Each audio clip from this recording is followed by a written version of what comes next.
Ito palang si Mangga, kaya malimit isama ni VP Sara ay hostage ng ating pangalawang pangulo. Idinaan sa biro ni VP Sara na hostage niya si Mangga or bihag niya.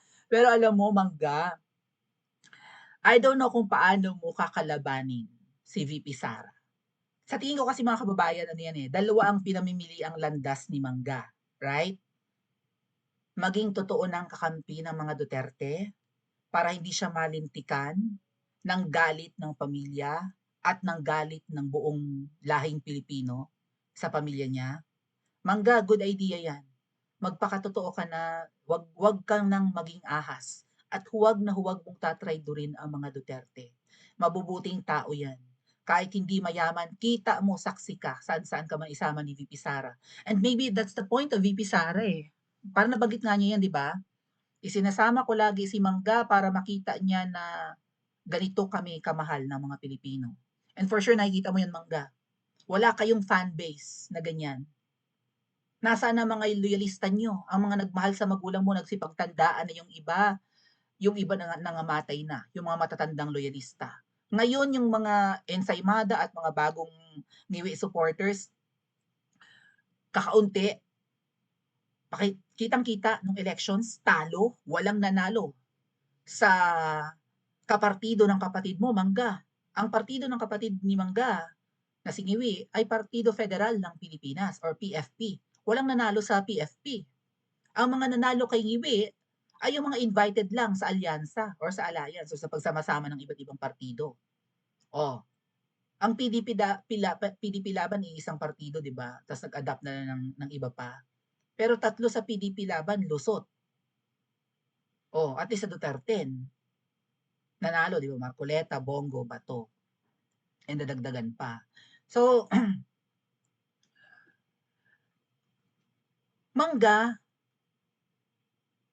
yamot ang mga Pilipino sa pamilya mo. So, dapat mo nang tahakin ang tamang landas. Huwag na huwag ka nang at huwag na huwag kang magkakamaling traidorin ang pamilyang Duterte. Okay? Lalo si VP Sara.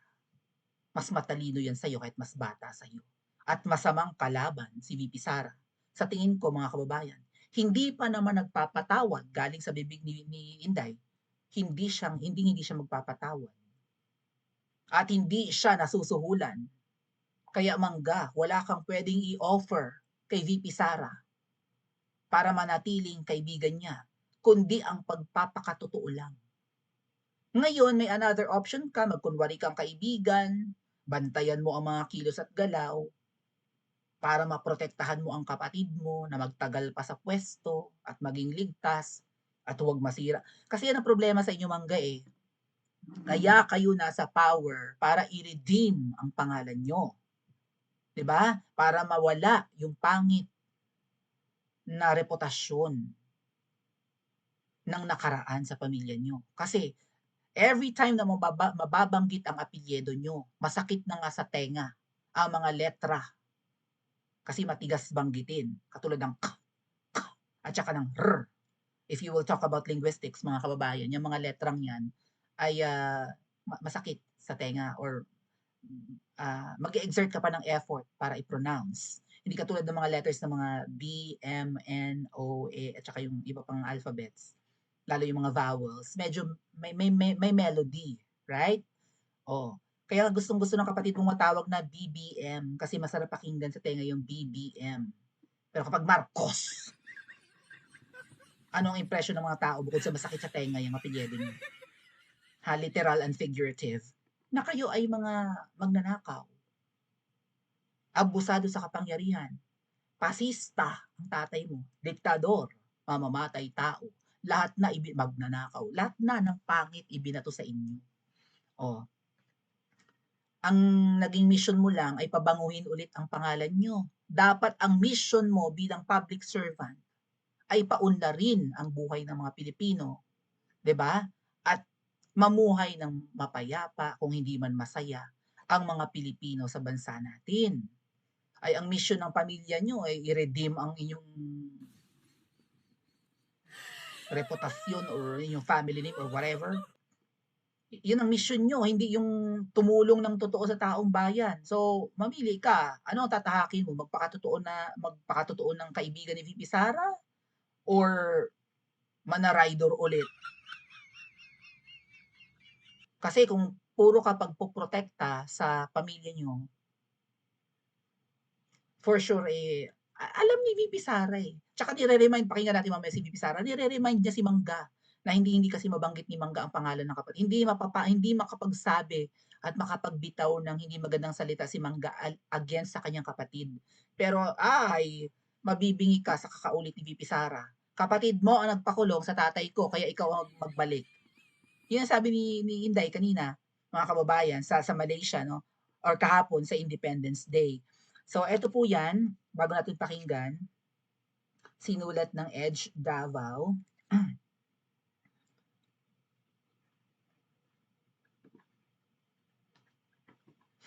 Ansave.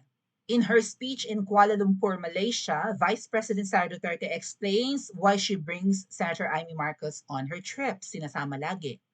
Inimbita ko si Senator Amy Marcos kung saan man ako pumupunta, dinadala-dala ko siya kasi sabi ko sa kanya, hindi ako ang magbabalik kay dating Pangulong Duterte sa Pilipinas. Although siya yung anak, di ba, ni PRRD, abogada pa.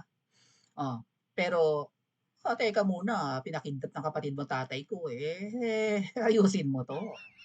Tama? Oh. Dahil ang kapatid mo ang nagpadala sa kanya sa Hague, ikaw ang magbabalik sa kanya sa Pilipinas. 'Di ba? Ako ba di ay nagdala sa iya didto? Dili sa iya didto, dili man. O 'di ba? O di iyahang igsuon man, di ikaw ang magbalik ana didto sa amoa sa Davao. Hindi lang ibabalik sa Pilipinas, very specific sa Davao. Mayor ng Davao City si PRRD, trabahuhin mo yan, Mangga. Baka mamaya yung interim release ni Pangulong Duterte, pag malaki pa ng mga double agents or ng mga Iminatics, mga kababayan, kasi di ba nag-a-apply nga ng temporary release ang legal counsel ni PRRD na si Attorney Kaufman para pansamantalang palayain si PRRD at kukupkupin ng isang bansang member ng Rome Statute. Hindi pa nire-reveal kung anong bansa yan. So, merong nag-volunteer na bansa na kukupkup kay PRRD. Miyembro ng Rome Statute. 125 countries yon. Sino kaya? Or aling bansa kaya? And kapag, naku, kung may pera mga kababayan at kung saan man si PRRD, doon kayo mag-rally. Kasi hindi yan sa Netherlands. Good luck na lang talaga sa mga nagbibida-bida sa Netherlands. Anyway, bati na sila. May panibago. Shout out sa mga OFWs dyan. May panibagong bansa kung saan pwedeng mag-rally ulit ang mga Pilipino. Kasi sa bansang kukup kay PRRD, aabangan natin sa mga susunod na araw. Kapag pinalaya, kasi hindi naman kinontra ng ICC yung request ng interim release or temporary release ni PRRD. Kapag kinupkup ng isang bansa si PRRD, hindi naman siya para ikulong sa bansang kukupkup sa kanya. Syempre, no, mamumuhay siya doon ng malaya. So kung sino man yung mga Pilipino, nakaka-excite po para sa mga OFWs, kung sino man po ang mga Pilipino sa bansang kukupkup kay PRRD, pwede nyo siyang puntahan araw-araw, pwede kayong mag-rally doon at magtipon-tipon, magsasalita si PRRD sa entablado, at pwede niyang batikusin, pwede din siyang sumayaw ng ngiwi, ngiwi, ngiwi, bangag, bangag. Pumunta rin kayo, Miss Maharlika, Spokes Harry Roque. Doon. Diba? So, nakaka-excite po yung mga development. Pero syempre, eventually, kasi temporary release lang yan hanggat hindi pa umuusad yung kaso sa ICC kasi September daw po ay yun na yung simula, preliminary hearing ng violations ni PRRD allegedly, o yung kanyang crime against humanity ng pinagnangangakak ng mga dilaw at ng mga makakaliw. Majority of the Filipinos na appreciate ang ginawa ni Pangulong Duterte na war on drugs, build, build, build, at kung ano-ano pang ginawa niyang maganda sa Pilipinas, di ba? Pero ang nasa kapangyarihan ngayon at malakas ngayon mga makakaliwa, mga dilaw, mga terorista, magnanakaw, sindikato, oligarchs, nagkaisa, nagsama-sama, may mga mangkukulam pa, nagkaisa silang lahat laban sa pamilyang Duterte. Ang minamahal ng karamihan sa mga Pilipino, Pangitang-pangita sa mga surveys, tapos na sa pagiging presidente pero mahal pa rin ng lahat, 'di ba? Ay na-appreciate si Pangulong Duterte at kaya mangga i-correct mo ito.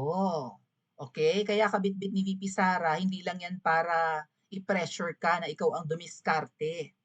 Wala na kaming pakialam kung maging credit pa sa'yo ang paglaya ni PRRD, ang importante, makalaya siya. Wala na kaming pakialam kung i-twist pa ng mga double agents, ng mga Iminatics, ng mga mango vloggers na ikaw ang hero. Kung sakali makalabas si PRRD, ang importante dito, makalaya ang Tatay Digong namin. Tama mga kababayan? So pakinggan po natin ang speech ni VP Sara and credits po kay Channel 167. Eto po mga kababayan, let's listen.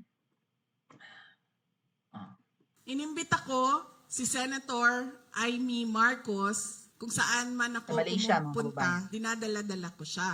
Kasi sinasabi ko sa kanya, hindi ako ang magbabalik kay dating Pangulong Duterte sa Pilipinas. Dahil ang kapatid mo ang nagpadala sa kanya sa Hague, Kapatid mong iinom mo ko! ikaw ang magbabalik sa kanya sa Pilipinas. Di ba? Ako ba din nagatod sa iyahan dito? Dili man. Ako ba nagatid sa Di kanya? ba? O, di iyahang igsuon man. Kapatid, Ikaw ang igsuon. magbalik ana dito sa mua sa Davao. Kaya dala-dala ko yan siya lagi. Kahit saan ako pumunta. Kasi alam nyo, bakit? Kahit saan din ako pumunta, lahat ng Pilipino nagsasabi, iuwi mo sa akin. Sinasabihan ako, kahit Yung nung bata pinipressure. sa kampanya namin sa Manila. Maliit na bata na pagbaba ko sa stage, mukha siyang mga 8, 9 years old. Sabi niya sa akin, ibalik mo si Tatay Digong. Ha? Bakit Bata, ako? pero alam ang nangyari. Ikaw! Diba? Kaya dala-dala ko yan siya. Kahit saan. Para siyang naka-hostage. Bibitawan ko lang yan siya kapag si dating Pangulong Duterte ay nabalik na sa Davao City. Oh. So, parang sa tingin ko mga kababayan, isa sa main reasons kung bakit binibitbit din ni VP Sara si Mangga is not just to pressure her and to hold her hostage, pero kundi ipakita sa kanya na ganito minamahal ng mga Pilipino all over the world at kahit saan tayo pumunta, ang pamilya namin. Wala kaming pera, wala kaming apparatus, wala kaming machinery, pero back up kami ng taong bayan. Kaya kung meron ka pang mga pinaggagawa or may bala ka pang hindi maganda Mangga, mag-isip-isip ka. Huwag mong sayangin itong mga binibigay kong pagkakataon sa'yo. Maybe yan tumatakbo kay VP Sara no, sa isip niya. Na pagkakaibigan, huwag kang magkakamaling mananaraydor. Ang kalaban mo hindi na ang pamilya namin, kundi ang buong lahing Pilipino na. Huwag na lahat tayo nakaabang sa bawat kilos at galaw at sinasabi ni Mangga. Pilit nga rin binabasa ko anong tumatakbo sa kanyang isip. Huwag ka magkakamali. Kahit micro-expressions mo Mangga, kahit na ikay retokada, mababasa at paghihinalaan ka pa rin ng taong bayan. Huwag kang magkakamali. At sasabihin ng ni VP Sara na bibitawan ko lang siya pag nakawala na si tatay. Mangga, huwag ka rin magkakamali na i-delay ito dahil na-enjoy mo ang friendship at ang iyong camaraderie at ang bonding moments yun ni VP Sara. Trabahuhin mo ito ASAP. Hindi sapat sa amin na si PRRD ay pansamantalang kukupkupin ng ibang bansa. Ang gusto ng pamilya niya at gusto ng mga Pilipino, ibalik si PRRD sa Pilipinas. So mga kababayan, baka ang isipin ni Mangga, naku, pag nakalaya na si Duterte is nabi na ako ni VP Sara. Hindi na niya ako isasama sa mga lakad. Hindi na niya ako re-replyan o hindi na niya sasagutin ang tawag ko. Huwag kang tawag yan, huwag kang possessive, Mangga. Huwag kang mag-expect ng sobra-sobra. At sa tingin ko mga kababayan, the moment na makalaya si Tatay Digong, basura ka na Mangga, wala ka ng kwenta. Manggagamit ka, dapat mo ring maranas na gamitin. Anyway, sabi ni VP Sara, ba't ako magbibitbit kay PRRD pa uwi? Kapatid mo, Kasi hindi binabanggit ni Mangga yan na hindi niya inaamin na kapatid niya ang utak ng nangyayaring ito. Mangga, alam mo kung sino ang utak, pero masisisi rin ng kapatid mo. Siya ang presidente ng Pilipinas, siya ang pinaka-powerful diyan. Bakit pinayagan niya 'tong mangyari? Kung si babaeng ahas ang may pakana ng kaguluhan na itong lahat, gumanti ka na, Mangga. Agree ba kayo mga ate at kuya? Paki-comment po sa comment section at mag-like at subscribe din po kayo.